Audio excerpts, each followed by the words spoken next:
I've noticed that you not only are, obviously the brand owner, but you actively promote yourself as a team rider for 1936. So, question for you. Would you ever consider turning yourself pro for 1936?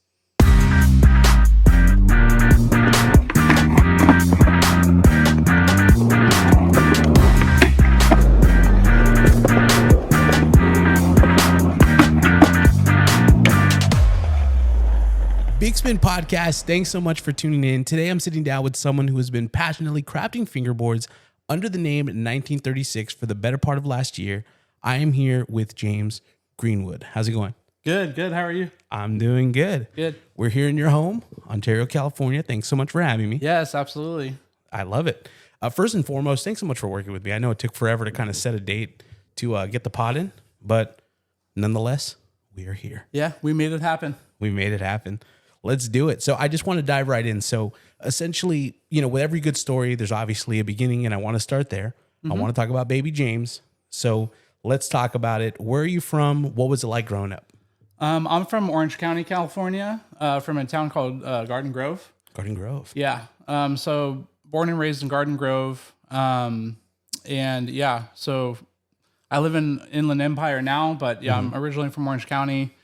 And I just love growing up, sort of like the beach vibe down there. Yeah. That's not too far from Disneyland, if I'm not mistaken, right? No, it's about maybe 10 minutes from Disneyland. So heck yeah. Yeah, I grew up going there and the beach and skateboarding and going to skate parks and the stuff whole like SoCal that. vibe. Yep. I like that. Okay, you went to school out there and everything? Yeah. Dude. Okay, sounds good. Growing up, what were some of your hobbies? You mentioned the beach, you mentioned skateboarding, but growing up in Orange County, what are you doing? When I was a kid growing up, I played baseball. Like I played baseball all the way till I was about 11 or 12. I loved baseball a lot. So, but at the time I was 12, I was in a league with like 17-year-olds. Okay. And they were pitching all crazy and trying to act like all crazy. So I was like, I loved baseball a lot. I still do. I'm an Angels fan. Love the Angels. Go Angels. Yeah. So baseball was like kind of like a first passion. But I was in a league at the time with almost adults. So, when they're throwing at you 70, 80 miles an hour and you're a 12-year-old kid. Yeah. It'll get you. Yeah. So I pretty much kind of gave up baseball, and then I got my first skateboard when I was 12. Really? Yeah. Okay. Yep. So I got a World Industries skateboard, and I remember it to this day. It's World Industries board, Venture trucks, Spitfire wheels. Hell yeah. Yeah. That's like the prime setup. Yeah. So I got that for Christmas one year, and I just like all my friends were skaters, growing up, and in like junior high and high school and stuff like that. So I was really passionate about skateboarding. I dove into it. I skated 8-10 hours a day. Heck yeah. Just really loved it. Went to all the skate parks like around Orange County area. And just love skateboarding. Love the culture. Just going out, having fun with friends, learning new tricks. Heck yeah. It's very SoCal. Yes. Very SoCal. I like that. Let me ask you though. You said you're an Angels fan. Are you like an Angels fan and you're okay with the Dodgers, or are you an Angels fan and you just hate the Dodgers?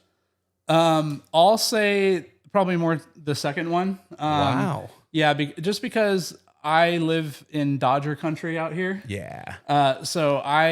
But again, a lot of times when you're growing up, you're going to support the team that's your home team. Yeah, for sure. Sometimes that's not the case, but no, I respect baseball as a sport.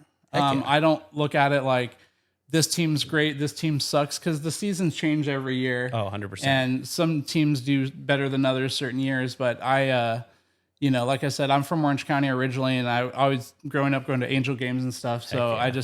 That's part of my childhood too. It was just going to games and stuff. Yeah. So super fun. Heck yeah. I know you mentioned hobby or skateboarding being a hobby of yours when you were, growing up in Orange County. Mm-hmm. Talk to me more about because obviously you were skating for 12 years, but what was that like first initial moment of you like finding skateboarding? Was it like a video game, magazine, or what was it that really was that moment where you were like, yo, what is this? Probably when I started going to like Van Skate Park, like at the block in Orange. Oh, dude. I got to spend a lot of time there. Yeah. So I would go there with my friends and we would just skate there. Or we would go to like the Huntington Beach skate park, or we would go to, Murdy skate park in Westminster, or just different local skate parks. And we would just spend all day there, and we would just skate, learn new tricks, have fun, just hang out with the boys. It's just really the culture of skateboarding. Yeah. I just really loved it. And I loved, skateboarding instills determination. At least it did for me, because when you're learning tricks, you're falling down, you get back up, you keep going until you learn. Yeah. And you have goals with skateboarding. Oh, for sure. Some people kind of just roll around and do it for fun. Some want to become professional. Some want to, travel the world doing it. I was just having fun with my friends. And, I loved like watching skate videos. Like I grew up on, I love Zero skateboards. So I grew up on like Jamie Thomas, like Misled Youth. Heck yeah. Thrill of It All, those videos. I mean, I love those videos. So I really grew up just loving those Zero as a brand and that team, and Jamie Thomas and everything that he's done for skateboarding. Heck and yeah, dude. Shout out Jamie Thomas. Yeah. So I just loved like the whole vibe of that brand. Yeah. And just like the punk aesthetic, but they also had like really beautiful graphics that are more intricate designs and things like that. So heck yeah, dude. yeah, so Zero Skateboards and Jamie Thomas is a huge influence on me. Oh, heck yeah, even now with my company. So yeah, even in high school, I remember the like middle school going into high school. I remember like the leap of faith. Remember that? Yeah, that was like the big thing. Yep. Oh, dude, man, leap of faith. Speaking of leap of faith, what is your because the leap of faith was actually featured in like Tony Hawk 2. Yeah. Right. Who's your go-to player? I think I already know the answer, but who's your go-to guy in the Tony Hawk games? Believe it or not, I love playing Rodney Mullen. Oh, dude, I'm a big fan of Rodney Mullen. Totally underrated. So when I saw that he was on the game, I loved playing with him. Jeff Rowley, Jamie Thomas. I would say honestly, my go-to would be Andrew Reynolds. Really, the boss? Yes. Shout out the boss. Yeah. I was more of a Rune Glipper kind of guy, which is weird because I wasn't really necessarily into like vert skating. Yeah. But like I just loved his vibe. Yeah. Yeah. Just love the vibe. You mentioned your first skateboard, right? You mentioned it was World Industries. Do you, because it sounds like you're pretty local to me, at least local to me in the sense like it sounds like we may have grown up around the same area. Yeah. Where did you get that board? What do you remember your first, what was your local shop like? Yeah. My local shop was in Garden Grove. It was called Identity Skateboard or Identity Skate Shop. Hell yeah. So they had one in Garden Grove, and then they also had one in Buena Park. But yeah, that was the local shop. And then they held like, like skateboard events sometimes there that they did demos and things like that. Yeah. But yeah, I grew up going to that shop and just hanging around. And in the back parking lot, they would set up for demos for like skate teams to come and do, like demos and set up parks and stuff like that. So I grew up there, like going there, and then also Furnace Skate Shop. That's another big skate shop that's in Cypress, California. Okay. So Furnace, I would grow up going there. I met Jamie Thomas at Furnace one time for a signing that he was doing. Really? And yeah, the board I have hanging in my garage, it's an old say. Zero board. It's signed by Jamie Thomas. So Dude, how many times have you met him? I met Jamie Thomas twice. And That's sick. yeah, when I was and that was in the prime when I was, just skateboarding all day, super into Zero, super into that, just that whole world. Right. So it was cool, like to, get to meet him, and he's a super nice guy. And I would go into Van Skate Park. I would run into like all kinds of pros, like Jeff Rowley was always there. Yeah. So he was always there skating. I saw like Andrew Reynolds a couple times. So sick. Just, you would run it, just guys would be there, So sick. And you just go hang out and skate, and you'd see these guys just rolling around and doing tricks. And so, yeah, it was pretty cool. I love it. Yeah. I love that. I've never seen a pro in person like that, but my claim to fame with that stuff is, I believe it's in Extremely Sorry that Jeff Rowley does, forget what trick it is, but it's in the amphitheater at my old high school, high school. Oh, okay. Yeah. And I love it. I saw it and I was like, bro. And that thing is massive in person, and he just makes it look so small on video. Yeah. Yeah. Dude, Jeff was crazy. Yeah, he's a gnarly skateboarder for sure. Super. Let me ask you. So transitioning from skateboarding a little bit to fingerboarding here. Do you think that someone who didn't necessarily grow up skateboarding, do you think that it is possible that they can fully like love and appreciate fingerboarding? I would say yes, because to do fingerboarding, you can be old, young. It doesn't matter where you come from. I mean, anybody can just have fun, pick up a tech deck for a couple bucks, or get a pro setup or something in between.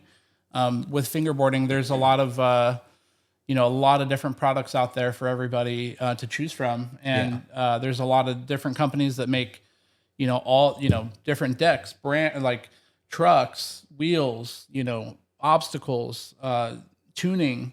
So there's so much out there, and I think it's just really cool. And so I would say, that I don't think that you need to have a skateboard background to be necessarily into fingerboarding or appreciate it as much, just because you could learn these tricks, and appreciate them and have fun with it without a skateboard background. I don't think that you necessarily have to love skateboarding first. I think if you do understand skateboarding and you were a skateboarder before or have knowledge of it, you would know maybe what the tricks are called, or what you're doing to translate what it is that you're doing. Right. But I don't necessarily think that you need to be a skateboarder to appreciate fingerboarding per se. I like that. Okay.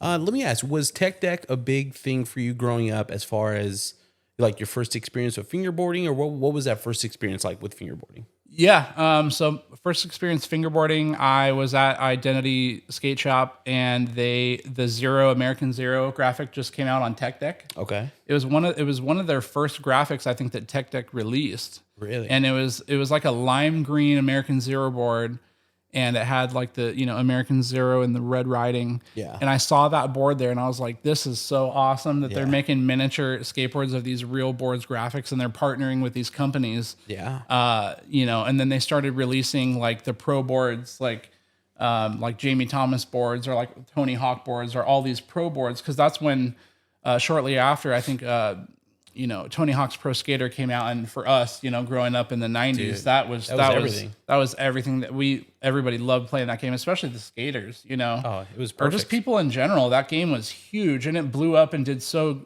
many great things for skateboarding. Oh, for sure. And brought it to the mainstream in a lot of ways. And those games are still really popular today. Super popular. So yeah, I think the early days of Tech Deck and fingerboarding had a lot to do, with skateboarding's been around since the early 70s. I mean, and then Rodney Mullen really pushed it with like doing the flip tricks and the kick flips, and he was a big innovator. I was about to say the inventor of like tons of like modern day tricks. Yeah, and just that whole technical style that you see in fingerboarding today. I mean, you go back and watch his videos, and here we are wild. Trying to do that stuff on fingerboards. It's like full circle almost, but so. Yeah, I mean, I really just love skateboarding in general, just for the determination of learning tricks and pushing yourself and pushing the boundaries, and having an open mind and being creative. Yeah. So I appreciated that as a skateboarder growing up, and then into fingerboarding. When I started fingerboarding, it was the same. Like, it was the same. Yeah. There's this whole big culture of all these people that are super into it, and I don't want to say take it super seriously, but it's something that we're passionate about, and we all share that love and passion for that, for fingerboarding in general. And it's worldwide. I mean, it's super popular, not just the United States, but obviously in Europe. Companies like Black River, they're one of the main companies, in the world. In Germany. And, so they've been pushing the scene for a long time. Heck yeah, dude. So I just, there's, like I said, there's a lot of brands, a lot of options, and that's super awesome for people looking to get into this. Whether they want to take it really seriously and get really good and get edits and maybe turn pro, or they're just a kid and they're just having fun, Options for everyone. Yeah. I love it. Okay. Talk to me about because obviously, like when you discovered tech decks as a kid, are we talking like you fingerboarded like your entire life up until now from then? No. Or like it dipped out, and then talk to me about like that reemergence though. Cause if I'm not mistaken, I think you're like myself, where lifelong skateboarder, we love it. We always we appreciate it, but it was really when like the pandemic and everyone was like sitting home. Yeah. That like we kind of rediscovered it. Talk to me about that. Talk to me about rediscovering fingerboarding. Yeah. Yeah. So, like I said, I fingerboarded, when I was maybe 12, 13, 14. and then I kind of just focused mainly on skateboarding and fingerboarded a little bit just for fun. Yeah. But never really did it seriously or took it seriously as, I was more into skateboarding. Right. I picked it up, like you said, in the pandemic, 2020. I really got into it then. And, that's when I was just like, sitting at home. I was, building my own obstacles. I was, trying decks and trucks and wheels from different companies and started getting really into it. In about 2021, beginning of 2021 is when I started to get really into fingerboarding and seeing that there was this big culture. So I was just shocked by it. I thought it was mind blowing. Yeah, I thought it was the coolest thing ever. And there's people from all over the world connecting over this, this cool 100%. hobby. And I just thought that was really cool. And then there's an online scene for it as well, for sure. where people can connect online, being for anywhere. Social media connects us all. So it's great. There's a great culture there for the most part. Everybody's been super nice and comforting and welcoming. And it's not something that's I think people take too seriously, hopefully not. Yeah. But I think that we definitely have a passion for it. And there are a lot of people out there that really just love it, and I'm one of those people and I know you are too. So Heck yeah. Yeah. Absolutely. So aside from growing up with like the plastic, super thin tech deck, pause on the super thin, but when it comes to like your first wooden deck, like what was your experience like? Yeah. When you kind of discovered like these are not the toys we were playing with when we were 12. What was that like? So I was on Instagram, and I just was looking at different companies and looking at different boards. And the first board that I bought was a Notorious B.I.G. board from LC Boards. No way. Yeah. I have a connection there. Really? Dude, I'll tell you after your story. Continue. Okay. So I just saw it online. I love the graphic. It's Notorious B.I.G. and I was like, oh, that's super cool. I'm a huge fan of his. And so I bought that, and then I bought a set of trucks and wheels, and I just started messing around with that, and got really into fingerboarding at that time with that. And then I got right after that I bought a Chems deck. I had like the Wild Tiger deck from Chems, and I bought a set of Dynamics. And I bought a set of Wysocki wheels. Okay. And because I went to Chem's website and I just bought like a complete from his website. Yeah. And then I just got super into fingerboarding at that time and just did it for hours a day and just got really into it. And just from there I just started buying like other boards and trying other boards, like companies' boards. And there, like I said, there's a lot of products in fingerboarding, and there's a lot of different companies, and fingerboarding is a lot of it's about the feel of it, also the aesthetics of it. It's both. It's huge, but people don't realize how huge aesthetic is for a brand and fingerboards. Right. Even graphics. Yeah. It's a huge factor. Yeah. Absolutely. Sure. So I started getting really into fingerboarding in like 2021. So that's when I was working from home at that time, and I started building obstacles and made a company called Greenwood Ramps. Right. And I was making obstacles and made a website, made an Instagram, put together a team. Dove in. Yeah, dove into it, and I basically built a little team, put out an edit, and really focused on that company for about a year, really hard. And then I wanted to try my hand at doing a board company. So that's when I was coming up with the ideas after about a year of doing Greenwood Ramps for 1936. Right. So that's when I started coming up with the concept of this brand and what it was going to be and how I wanted it to look, how I wanted my graphics to be. 100%. And I knew that I wanted to build a team. I knew that I had a vision for the way I wanted the brand to look and feel. Yeah, and important. to be, authentic and be real. And I know that I had a little experience, with Greenwood Ramps, running that business for a year and building a team and just sort of really diving into the community at that time.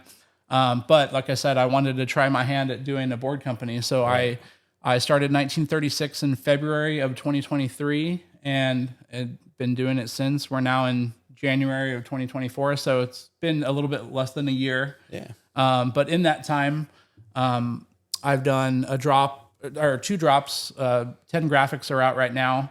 And I put a team together, me and 3 other individuals on the team, and we put together a full-length edit, and it's called Crooks, and it's on YouTube right now. That's sick. And it all started with an LC board with Notorious B.I.G. Absolutely. I love that. My friend Andy came over when I had already kind of started like discovering fingerboarding kind of in a way. Yeah. And my buddy Andy came over one day and he pulled out that exact deck. Really? And I landed my first kickflip ever literally on that deck. That's funny. That's crazy. That's awesome. Shout out LC Boards. Yeah. It's a sick graphic. Shout out LC Boards. Yeah. I love that. What was the first trick that you learned on a fingerboard? How long did it take you to land it?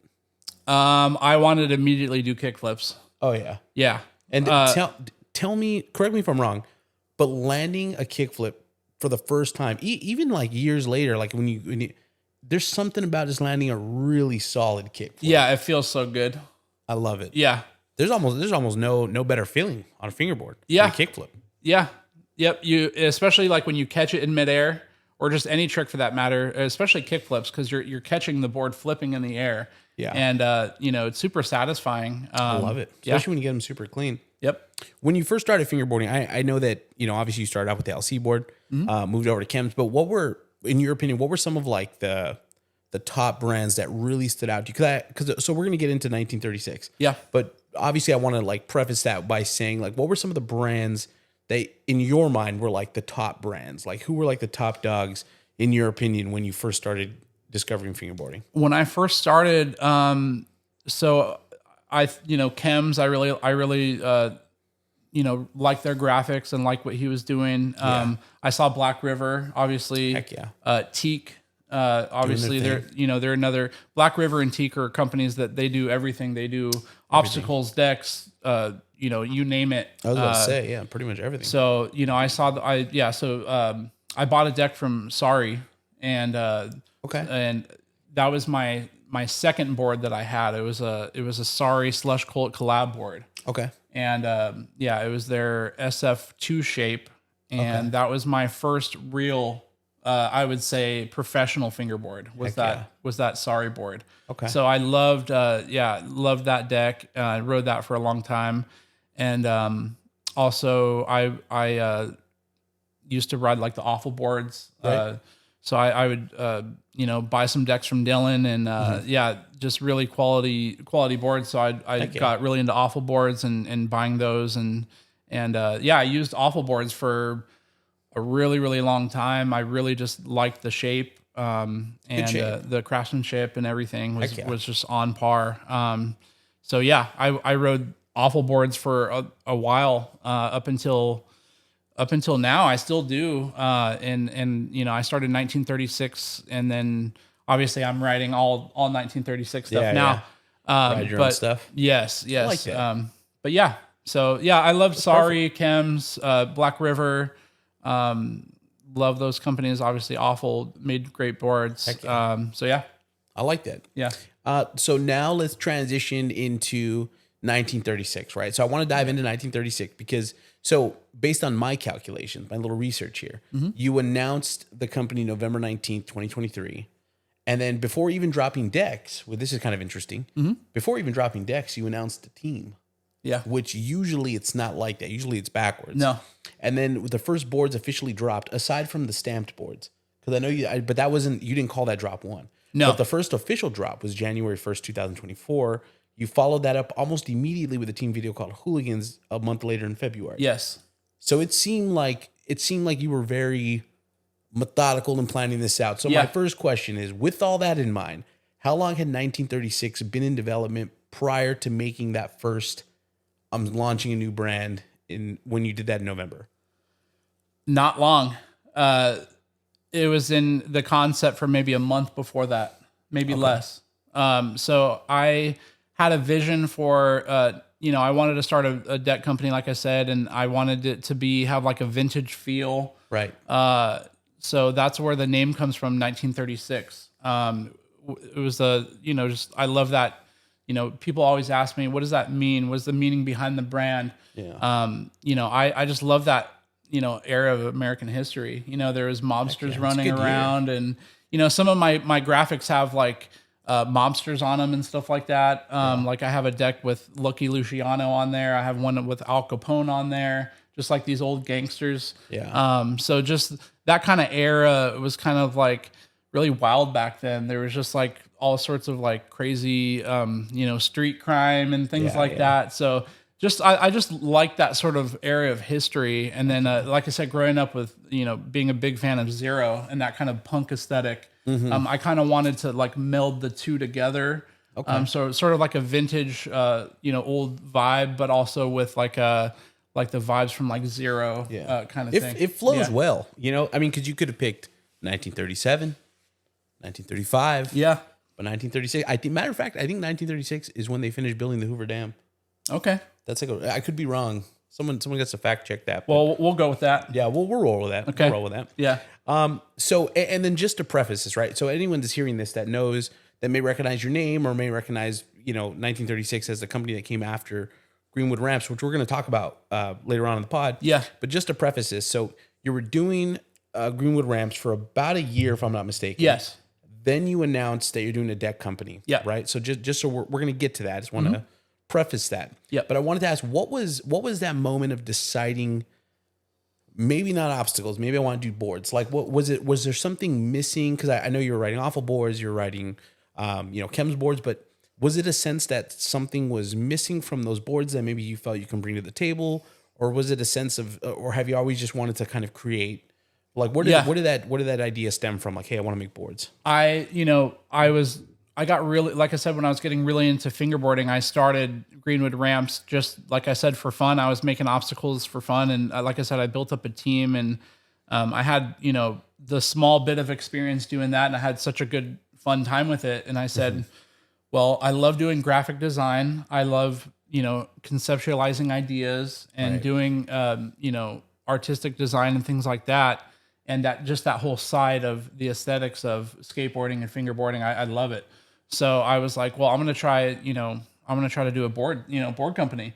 And there wasn't any board companies out there sort of with that sort of older vintage vibe like that. So I wanted to kind of take that vibe, with 1936, and then my inspiration, like I said, from Zero and Jamie Thomas, and kind of meld those two things together, and that's the sort of the inspiration behind the look and feel of the brand. I like that. Yeah. I like it. It seems very thought out. But then the vibe I get from you is that you're a very like think things out kind of person. Yeah, it comes across in the brand. I like that. When it comes to obviously making boards, it's not something people can just pick up overnight.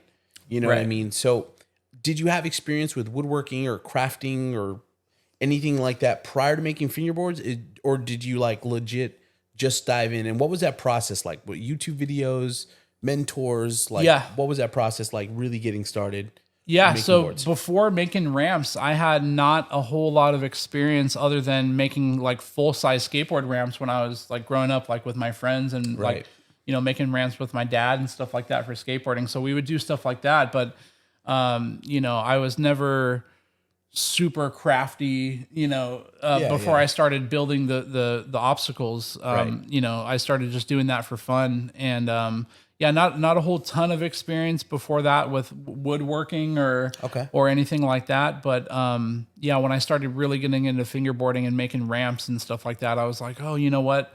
Well, I've had a lot of fun with this. But now I'm going to try my hand at doing boards and doing a company for boards.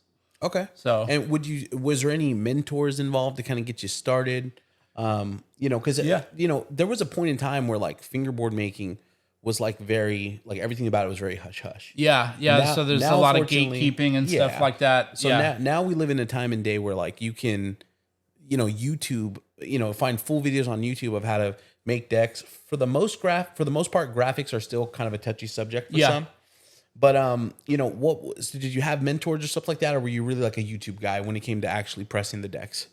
Both. So I when I was getting really into fingerboarding, I would go to Contenders, the skate shop by where I live, and you know, that's where I met Dylan from Awful. I was about to say Chino. Okay. Yeah, Okay. yeah. So that's I walked in there one day, and he had the parks out, and it blew my mind. And I saw that he was making boards, and I was just like, oh, this is super cool. And so I talked to him a lot, and you know, got some mentorship and stuff like that for you know, because he had a brand new company with Awful doing his boards. Yeah. And I just thought that was super cool. Like his aesthetic and the fact that, you know, the craftsmanship and the detail and the time that goes into it. It's really something else. Heck yeah. So it definitely is an art form for sure. Absolutely. Making boards. So. Okay. As far as talk to me about the first attempt at making a fingerboard. So we're talking the first 1936 board out the mold. Tell me about that board. How did that turn out? Yeah. So I actually bought my first mold from Dylan from Awful. Really? Yeah. It's my original mold. It's a 97 millimeter, and it's 57 millimeter wheelbase, and then I do popsicle shape. Okay. So I do 32 and 34. So that's what I sell, and that's what I offer. And I just love that mold, and I just love that shape. It's a very good middle ground to have like a mellow, medium concave, and then, you know, medium kicks. That's kind of like where you know, and then shape is kind of just preference too. So I gravitate more towards popsicle shape. Yeah. I'm a 34 popsicle kind of guy. Same. Yeah. Same. So. And I noticed, you know, checking out the site that you're very like 32, 34 popsicle. Yeah. You know, is there a reason, you know, because there's companies that have 29 all the way to 36, 38, and then popsicle, tapered popsicle. Yeah. You know what I mean? So what's the thought process behind that? I just wanted to keep it simple and not have too many options, because when you add too many options, it gets a little complicated. Okay. And I just wanted to keep it too much on the menu. Yeah. Yeah. I wanted to keep it a limited number of sizes and just one shape, because, a lot of the companies are obviously doing popsicle shape. That's really the main shape for any company. For sure. So for my company and people getting into fingerboarding, and you know, being a brand owner, and you know, I wanted just, you know, something that anybody can get into. And you know, 32, 34 popsicle shape, anybody can be comfortable with that. Yeah. You know, no matter what your experience level with fingerboarding is. So I just wanted to, exactly. It's a workhorse. I wanted to make a shape that I rode every day and that I enjoyed. Yeah. And if it's something that I enjoy, maybe other people will enjoy it too. Okay. So that was my stance on it. That makes sense. And I appreciate that you ride your own boards. You know, I know, and I kind of see it. Like, I kind of see why, like, board makers would still ride other people's boards. Yeah. But there is something about a board maker who rides their own boards that actually, like, just speaks to the brand. It speaks to how much they appreciate their brand, stand behind their work. You know? So that's sick. Yeah. So kudos to you for that. Yeah. It goes back to appreciating the craft and appreciating the, you know, like I said, making a board, you have to glue the 5 plies. You have to put it in a mold. Yeah. You have to take it out. You have to route the board. You got to put the holes in for the trucks, countersinks, sand it, finish it, lacquer it, put the graphic on. I mean, it's a big process. Yeah. So I don't know if a lot of people realize, but you know, there's some hours that go into making these boards. Heck yeah. So, and it's definitely an art form, and I really appreciate that side of it. You know, these companies, the smaller companies especially, putting so much time and effort into their boards, and a lot of these companies are just so awesome with their craftsmanship, and it's almost just a show off of their skill, and I just admire that a lot. So I wanted to you know, try my hand at it. You know, okay. So I can appreciate that. Yeah. The name we talked about 1936 and where it comes from and the aesthetic and stuff. Yeah. Were there any other names like in the running that the brand was like almost called? No. I wanted to do a brand with a number. So that was my initial idea, and I knew that I wanted to do a brand where I had a vintage aesthetic. Okay. So that's where I liked, and then I was thinking, well, you know, I wanted to do something like that had that, like some of the old mobsters and stuff. So I was thinking, okay, well, maybe I can do something like in the 30s. So I was thinking, okay, well, 1936, that sounds good. Yeah. So, and nice. that was a, like I said, a really interesting and cool, part of American history in that time. There was a lot of change going on in the 30s after Prohibition and after all that craziness was going on back then. And so I just really liked that time of American history, like I said, and I got a lot of inspiration from my brand for that. And so I just wanted to do a company that was like a number and not necessarily just, but I wanted that number to have some meaning behind it, and it makes you think. It's like, okay, well, what does that signify? It's a cool name. So it makes you think, and I wanted to have a name that's something that was like, it makes you wonder, further about what it is. Heck yeah. So that's what I was going for. I like that. Yeah. On the podcast, we've talked to a lot of fingerboard deck makers and company owners, and opinions on this topic are always kind of mixed. Yeah. But I've noticed that you not only are, obviously the brand owner, but you actively promote yourself as a team rider for 1936. So, question for you. Would you ever consider turning yourself pro for 1936? And if so, why? And if not, why? I would say yes. Absolutely. Okay. I think that, to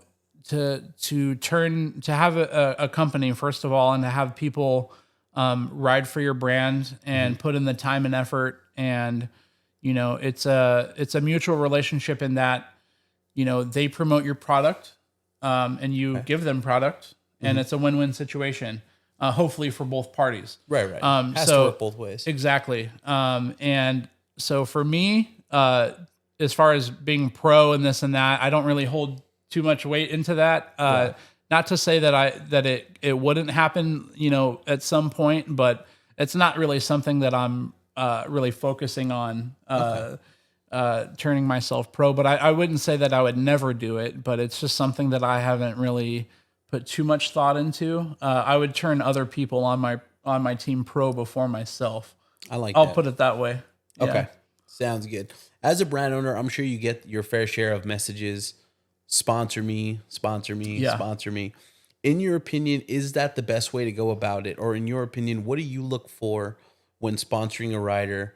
And what are some tips that you would give someone when they're looking for a sponsor for their fingerboarding? Yeah. So I don't think that, people coming and asking for a sponsorship or asking for free product, when you just shoot a company a message asking for that without even saying anything else, I don't think is really respectful. But, to come out and say, is that wrong of somebody to message a company and say, well, if the company allows messages and allows them to talk to their potential customers or people following their page, and the people want to reach out and ask, they could reach out and ask. But do I think that that's the best way to do it or a good way to do it? No. I think that if you're putting out good, consistent content and you're really passionate about fingerboarding, and it'll come through in your clips and your videos and your edits that you're putting out. I reached out to the guys and put them on solely based on their content and their style and their talent and their passion. And I didn't know my guys that I put on prior to even reaching out to them. I just said, I reached out and said, hey, I appreciate your passion, and I can see that you're putting in a lot of effort, and you're releasing content, and I could just see it coming through in your videos and your clips. And I'd love to work with you. I got a brand new company, and so I put three other guys on my team. I have Christian writing for me. I have Adam, and I have Newt and myself. So 4 of us on the team. Okay. And so like I said, we when the brand was very new, we put out an edit called Hooligans. Yeah. And it was a full team edit. And a few months back, we did another edit. One. Two in 1 year. Yeah, 2 in 1 year, and we did another one, and that one's called Crooks. And they're both on YouTube. So just search 1936 Crooks. And that's our current edit and effort we have out right now. Okay. Yeah. I like that. And perfect transition in talking about teams and stuff like that, because I want to know in 2025, in your opinion, which feels weird to say 2025. Yeah. But in your opinion, do you think a fingerboard brand can become as successful as they want to be without having a presence on social media? I would say you need to have a presence on social media if you're going to build a brand.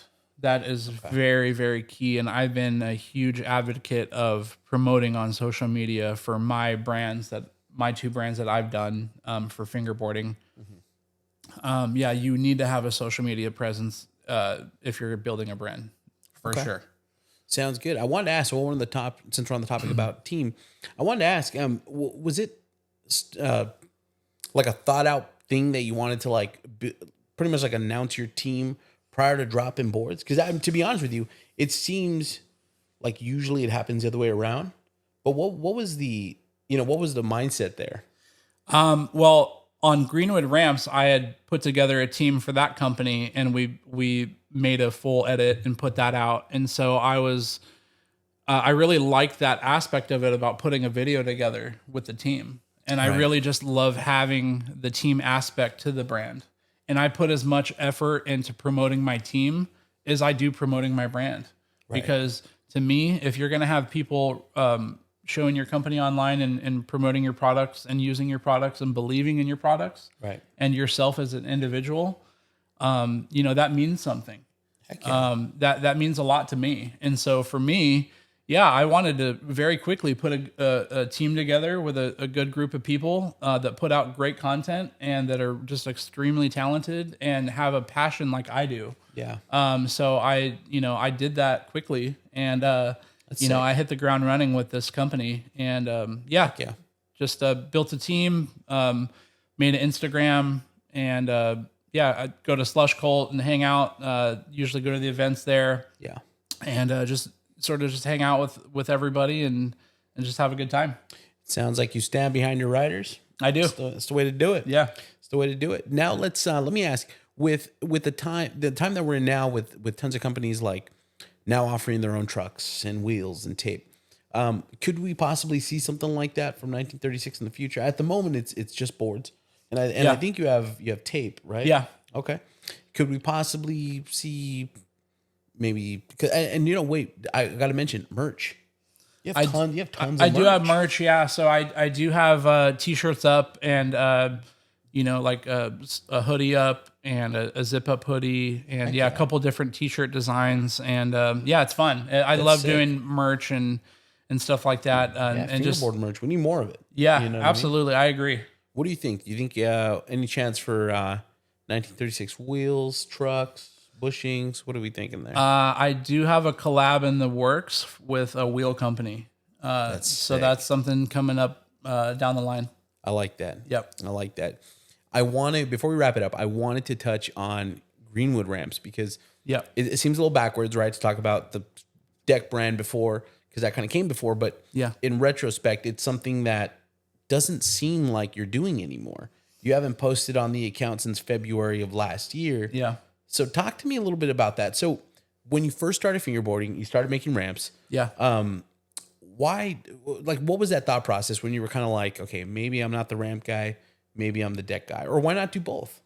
To be honest with you, like I said, I really had a good time building the obstacles, building a team, putting it out there, and then eventually I just really got an itch to do a board company. And when I do a project or I get into something, I put 100% into it. Right. So really all it was I transitioned into 1936 and I focused all my attention on it. Okay. So it's not necessarily that Greenwood Ramps is over or I'm not doing it anymore or anything like that. It's still there. I'm just 100% focused on 1936 and building up that brand for the boards and really focusing on that company. But I do have both. Okay. So fair enough. What advice would you give to someone that's just starting out into their journey of owning a fingerboard company, whether it's obstacles or decks? Like, what are some lessons that you've learned the hard way that you can offer some insight on to hopefully help someone out there avoid those pitfalls that come with starting a new company? Just know that you're going to be committing a large portion of your time to whatever project that you're going to be doing. I don't think a lot of people realize the time that goes into For sure. owning a business, or unless you own a business. Yeah, and sure. you have to do everything. You have to do your marketing, your social media, your your design, your building the products, shipping the products. So depending on the level of the company, like a lot of us in the fingerboard scene, we're just a one man show doing everything. There's a lot of small businesses. I don't think people realize that. Yeah. When they're bitching about shipping, 30 minutes after ordering. Right. So they want their orders yesterday. Exactly. No, but I when people buy boards from me or my products, I like to ship them in a timely manner and usually get them out by the end of the week. Heck yeah. And just I don't like buying products and waiting a month for them. Even if things are handmade and things like that, I think that you could ship within usually a week or two, and that should be pretty feasible for Seems reasonable. Yeah. So I try, when I get orders, I try to get them out as soon as I possibly can, and because I know when I'm buying something, I want it yesterday. Yeah, for sure. Just like anybody else. So because you get excited about this stuff, and and the cool thing about fingerboarding, there's always new companies coming out, and there's always new products that companies are launching. It's cool because there's so many to try and do. And fingerboarding, like I said, is the aesthetics of it, but it's also the feel. And everybody has their certain preferences on the way they like their boards to feel, or their trucks, or their wheels. So there's a lot of options, and that's great that there's a lot of options. Right. There's a lot out there. You could figure out what you like. It's a lot of trial and error, and just trying different products, and just really giving everything a chance, and seeing out and seeing which products that you want to back and which products that you want to buy and support. Because like I said, a lot of these companies in the fingerboard world, they're small businesses, a one-man operation, like myself. Not Amazon. No. Not Amazon. So I appreciate that. Yeah, I just like I said, I have a lot of a passion for doing the graphics and the design and the promotion and the team, and just the whole. I run it like a skateboard company, where, I really promote my team a lot on my social media. You'll see that a lot. I repost their clips all the time, daily. And we always try to keep the content fresh and new every day, and, building the brand. And it's exciting. Like I said, I've been around about a year with this brand, and it's come a long way in a year, and it's awesome to see. Just sit back and, take a look at it, and all the people that you meet and all the places you go, it's just really cool. That's super sick. Yeah. So with every podcast I do, I always ask the internet, for questions and stuff like that. So I just want to cover a couple of them real quick. 3 that come to mind. All right. Mm-hmm. A lot of them were stuff we already covered. Yeah. But first question, which I think is a fair question. We've talked enough about your fingerboarding, but somebody out there would like to know, what is your favorite go-to ice cream flavor? Ooh, black cherry. Black cherry? Yeah. I was not expecting that. Yep. That's my favorite. Okay. Black cherry. Yeah. I love that. Someone wanted to know, who's your favorite mobster? My favorite mobster, I would have to say, John Dillinger. Really? Yeah. Why does that name sound familiar? Did they make a movie on that guy? Yeah, Public Enemies with Johnny Depp. He played John Dillinger in that movie. And that was based in the 30s. Really? Yeah. There you go. So that was funny. That movie actually I really love the way it looks. And it just, that was another inspiration for 1936 too, was Public Enemies. And because he played John Dillinger, and that story was just awesome. Good movie. So I like that. Yeah. Someone wants to know, what is your favorite out of the 10? I think you have 10. Yeah. Which is your favorite graphic for 1936? My favorite graphic if I had to pick one, I'd say Melting. It's a white graphic, and it has like a melting face. Can't go wrong with a white graphic. Yeah. Heck yeah. So that's probably my favorite. I like that. We've talked enough about your fingerboarding. We talked about your companies and stuff like that. I wanted to talk a little bit about questions just in regards to yourself as a fingerboarder, not necessarily the brands. Okay. Who are your current sponsors? Current sponsors are 1936, and that's it for now. For now. Yeah. Who are your dream sponsors? Ooh, dream sponsors. I would have to say Dynamic. Shout out Scott B. Yeah, shout out Scott B. I love Scott B. Yeah, Dynamic is great. Great trucks. Great company. Yeah, Dynamic. I love. Wysocki wheels. Okay. I love Wysocki wheels. That's all I ride. Really? Yeah. Is that I don't want to butcher his name. Is that Keelan? Yeah, it's Keelan. Heck yeah. Yeah. So I love those wheels and that company, and he's the only wheel company with a lifetime warranty. Damn. So he stands behind his products, and I love the way he runs his business, and I run my business the same way. Heck yeah. If anybody has an issue with something, I'll swap it out, no problem. Yeah. So you got to stand behind your products, and he's a guy that really does, and I really admired that about how he runs his business. And we're gonna have to get Keelan on for yeah, for Wysocki definitely. product. Yeah, he makes quality products too. Heck yeah. Yeah. I've had a couple sets. Yep. All right. What is your go-to flat ground trick on a fingerboard in a game of skate? I would say a 360 flip. Smooth tray flip. Yeah. You know, Jake PFB says he can't tray flip. Really? Yeah, he talks to the AI about it. It's weird. Oh, okay. Well, And yeah, there you go. What kind of music are you listening to? I listen to like a lot of hard rock music and like hip hop. I would say I mainly like kind of a mixture between the two. I go kind of back and forth. I grew up on like 90s alternative and 90s hard rock and stuff like that. And yeah, so that's pretty much it. But yeah, I'm open to music. I mean, music is a form of expression, and it's another creative outlet. So I also grew up as a musician as well, playing guitar and stuff like that too. So I have an appreciation for music as well. I love that. Yeah. It's become a custom on this pod to ask, what is your favorite Taylor Swift song? Ooh, I'm not a Swiftie. I'm not a Swiftie, unfortunately. heart, I'm sorry. Breaking my heart, James. Yeah. All right, we'll let this slide. We'll let it slide for now. We got to put you on some Taylor Swift though. Okay. Maybe after this. Yeah. Who are some of your biggest supporters when it comes to your brand, your fingerboarding? My team. Yeah, the guys on my team, they have backed me from day one.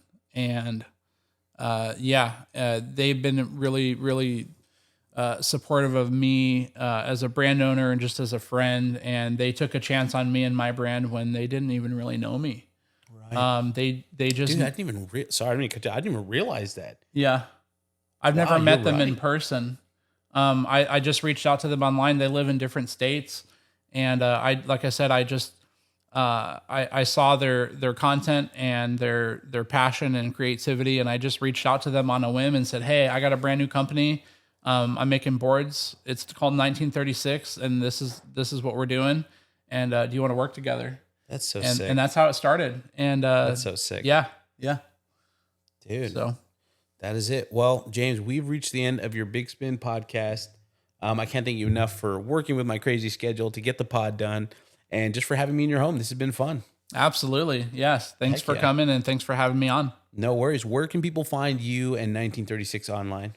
On our website is 1936fb.com. Okay. And on there you can shop our store. So buy boards, merch. And then we have Instagram and YouTube as well. I love it. Yeah. Bigspin podcast. Like, comment, subscribe. James Greenwood. Thanks so much.